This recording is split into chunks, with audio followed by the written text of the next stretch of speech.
Assalamualaikum warahmatullahi wabarakatuh. Salam guru penggerak, salam sehat dan semangat untuk kita semua.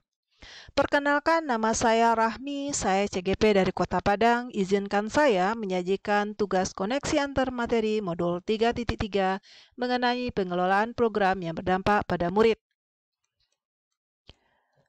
Program yang berdampak pada murid menggunakan strategi MERT, yaitu monitoring, evaluation, learning, reporting. Hal-hal menarik yang dapat saya ambil pada pembelajaran modul 3.3 dan bagaimana benang merah yang dapat saya tarik dari keterkaitan antar materi yang diberikan dalam modul ini. Yaitu, pertama, bentuk program sekolah yang berpihak pada murid. Yang kedua, tahapan program yang berdampak pada murid dengan Bagja atau 5D. Yang ketiga, proses perencanaan program yang berdampak pada murid berdasarkan pemetaan aset dengan memperhatikan manajemen risiko. Yang keempat, penyusunan program yang berdampak pada murid dan menerapkan strategi MERT, yaitu monitoring, evaluation, learning, dan reporting. Adapun MERT, yaitu monitoring, merupakan suatu kegiatan yang dilakukan dalam rangka pengawasan dan pengendalian kegiatan yang dilaksanakan sebagai umpan balik pelaksanaan kegiatan yang sedang berjalan.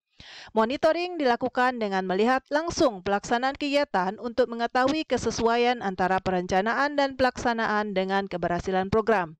Sementara evaluation, sebuah penilaian retrospektif secara periodik satu proyek atau program yang telah selesai.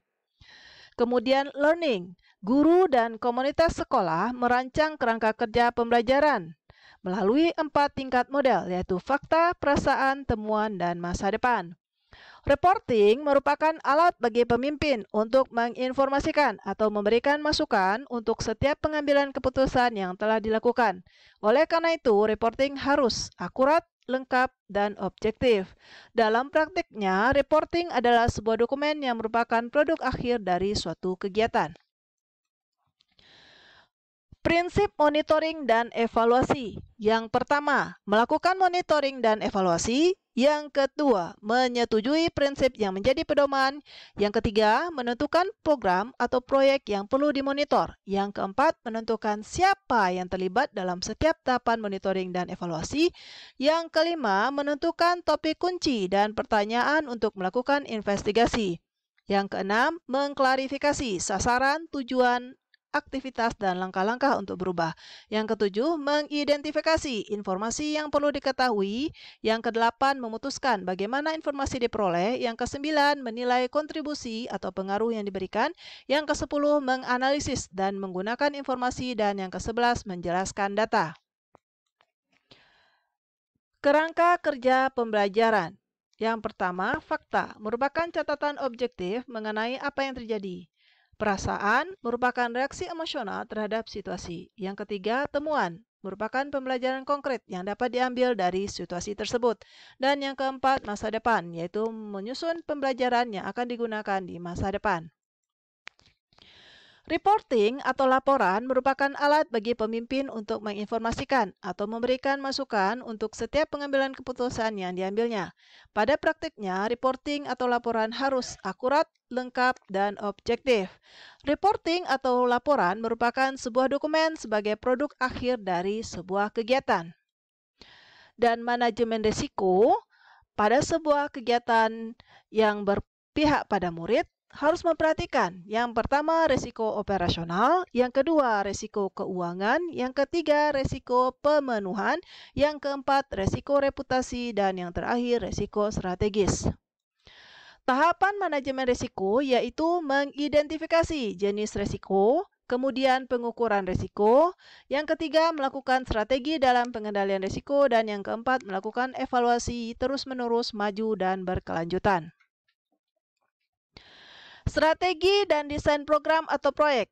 AIM merupakan dampak yang diinginkan, objektif, outcome yang diinginkan, output, hasil cepat yang diraih dari satu kegiatan yang dapat berkontribusi terhadap tujuan yang ingin dicapai, dan aktivitas kegiatan proyek yang sedang dilakukan sebagai proses memperoleh output yang diinginkan. Dan yang terakhir, input, semua yang diperlukan selama melakukan kegiatan, program, atau proyek. Apakah kaitan antara pemetaan sumber daya dengan perencanaan program sekolah yang berdampak pada murid? Kaitannya dengan modul 3.2, yaitu pemimpin dalam pengelolaan sumber daya. Rancang program sekolah yang berpihak pada murid menggunakan sumber daya yang ada di sekolah berdasarkan pendekatan berbasis aset. Sekolah sebagai sebuah ekosistem memiliki faktor biotik dan faktor abiotik. Kemudian ada dua pendekatan, yaitu pendekatan berbasis kekurangan atau masalah dan pendekatan berbasis aset. Aset dalam sebuah komunitas meliputi modal manusia, modal sosial, modal fisik, modal lingkungan atau alam, modal finansial, modal agama dan budaya, serta modal politik. Hasil pemetaan sumber daya dapat dijadikan dasar untuk melihat aset sekolah. Aset akan dimanfaatkan untuk membuat program yang berdampak pada murid. Sekolah melaksanakan inquiry apresiatif dengan mengoptimalkan kelebihan aset sekolah dengan membuat program menggunakan model Bagja. Adakah materi dalam modul lain atau paket modul lain yang berhubungan dengan materi dalam modul 3.3 ini? Jabarkan jika ada. Kaitannya dengan modul 3.1, pengambilan keputusan sebagai pemimpin pembelajaran. Sebagai pemimpin pembelajaran, untuk melahirkan program yang berpihak pada murid, kadangkala kita harus mengambil keputusan yang tepat. Dengan menggunakan 4 paradigma dilema etika, yaitu individu lawan masyarakat, rasa keadilan lawan rasa kasihan, kebenaran lawan kesetiaan, dan jangka pendek lewat lawan jangka panjang. Dan yang kemudian memperhatikan 3 prinsip pengambilan keputusan, yaitu berpikir berbasis hasil akhir, berpikir berbasis peraturan, berpikir berbasis rasa peduli.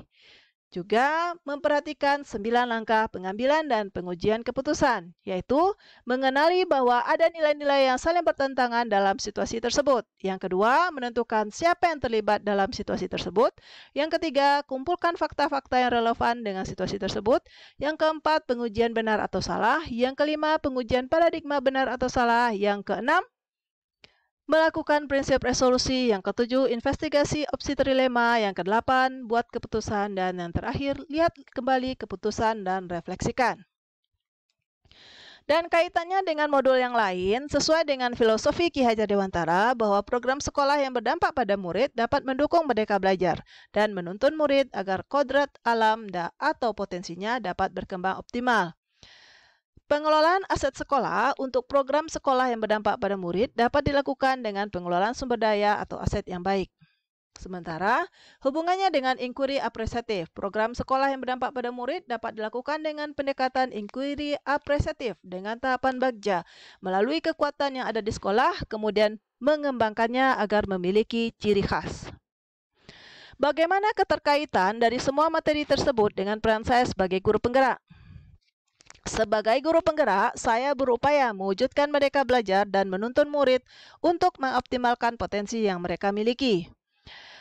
Kedua, sebagai guru penggerak, saya berupaya mengajak rekan guru lain untuk merancang pembelajaran yang berpihak pada murid. Yang ketiga, sebagai guru penggerak, hendaknya saya mampu memetakan aset yang dimiliki di sekolah. Dan yang keempat, sebagai guru penggerak, saya berupaya mengelola dan memanfaatkan sumber daya atau aset yang ada di sekolah melalui pendekatan inquiry apresiatif dengan tahapan Bagja dalam merancang program yang berdampak pada murid. Demikianlah tugas koneksi antar materi modul 3.3. Guru Bergerak Indonesia Maju, terima kasih atas perhatiannya Bapak Ibu Guru Penggerak seluruh Nusantara. Assalamualaikum warahmatullahi wabarakatuh.